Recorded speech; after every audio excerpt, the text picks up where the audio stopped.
Hello viewers, আসসালামু আলাইকুম। কেমন আছেন সবাই? আশা করি সবাই অনেক অনেক ভালো আছেন। ভিউয়ার্স, আজকের ভিডিওটা কিন্তু খুবই গুরুত্বপূর্ণ একটা ভিডিও। আজকের ভিডিওটা আপনাদের ফোনে একটা সমস্যা হয়, সেই সমস্যাটা নিয়ে কথা বলবো।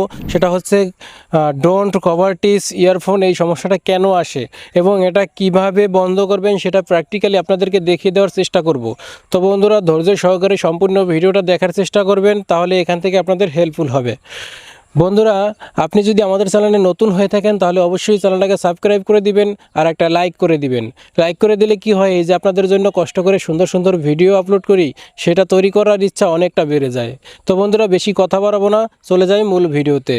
তো বন্ধুরা, এটা আপনারা বন্ধ করার জন্য আপনারা আপনাদের ফোনের যে সেটিং অপশনটা থাকে সেটাতে ঢুকবেন।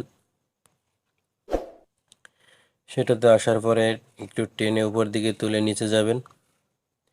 এখানে আসলে দেখবেন যে একটা লক বলে একটা অপশন আছে।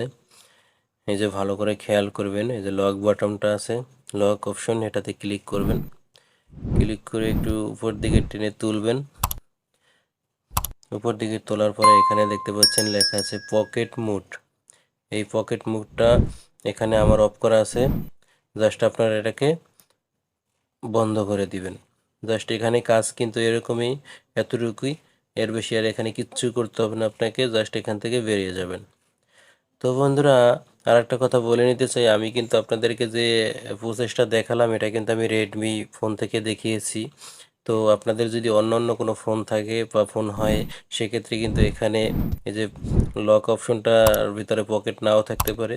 তো কিভাবে সেটাকে খুঁজে বের করবেন সেটা আমি দেখিয়ে দিচ্ছি। এখানে সেটিংস অপশনে ঢুকে উপরে দেখবেন সার্চ বার আছে। এই সার্চ বারে আপনি এখানে এসে লিখবেন পকেট। এখানে পকেট লিখলে দেখবেন এই অপশনটা চলে আসবে। তখন আপনারা ওই সেম প্রসেসে এখান থেকে কিন্তু এটাকে বন্ধ করে দিবেন। তো বন্ধুরা, ভিডিওটা ভালো লাগলে অবশ্যই একটা লাইক করবেন আর চ্যানেলটাকে সাবস্ক্রাইব করতে ভুলবেন না। তো বন্ধুরা, এই ছিল আজকের এই ভিডিও। দেখা হবে নেক্সট কোনো ভিডিওতে। সে পর্যন্ত ভালো থাকবেন, সুস্থ থাকবেন। এতক্ষণ সাথে থাকার জন্য সবাইকে অনেক অনেক ধন্যবাদ।